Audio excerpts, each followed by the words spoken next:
So the Midwest and East Coast have been hit by extremely cold temperatures this week, and they're being blamed on the polar vortex. This polar vortex, everybody says, two words that you should be very afraid of. A polar vortex. That's cold air recirculating again and again in one area. It's gripping much of the north, and it means record-smashing cold. Look at the numbers on your screen. In the beautiful Midwest, wind chill temperatures are reaching minus 60 degrees, the coldest ever recorded. In coming days, expected to get even colder. People can't last outside even for minutes. What the hell is going on with global warming? Please come back fast. We need you. Well, it's this mass of really cold air that's stuck over the Arctic, held there by really strong winds.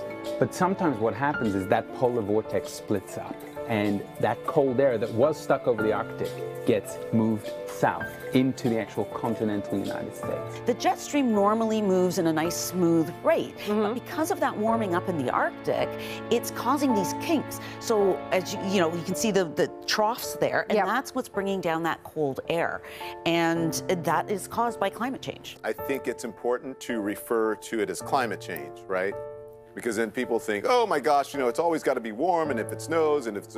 Weather is when you go outside, you feel what temperature it is. Climate is that weather averaged over decades, and we have decades of observations showing that the climate is warming. The last 4 years were the warmest on record. As we're experiencing these extreme cold, record-breaking temperatures here in the United States, at the same time in Australia, they have record-breaking heat waves.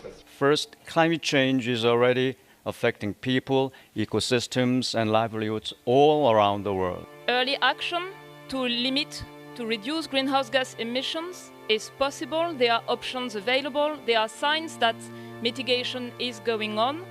But if this is to be achieved, there's an urgent need to accelerate. Oh, we should defund the EPA. These are the thoughts that the Republican majority brings as we face this question.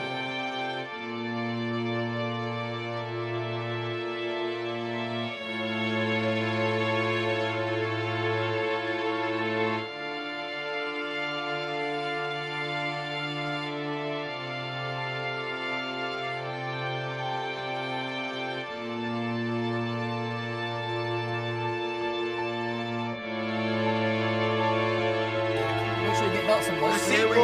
Seatbelts on. Seatbelts on.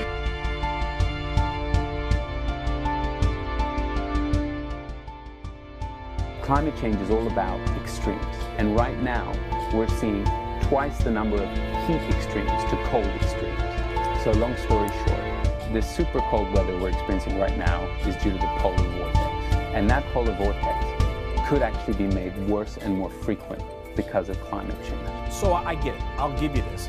The number isn't 100%. But do we wait for that number before we take some action? Do we wait for 99 before we start to address potential famine? Do we wait for 99 before we address crop failure, and what are we going to do about it? Do we wait for 100? What are we waiting on? I guess that's a bigger question.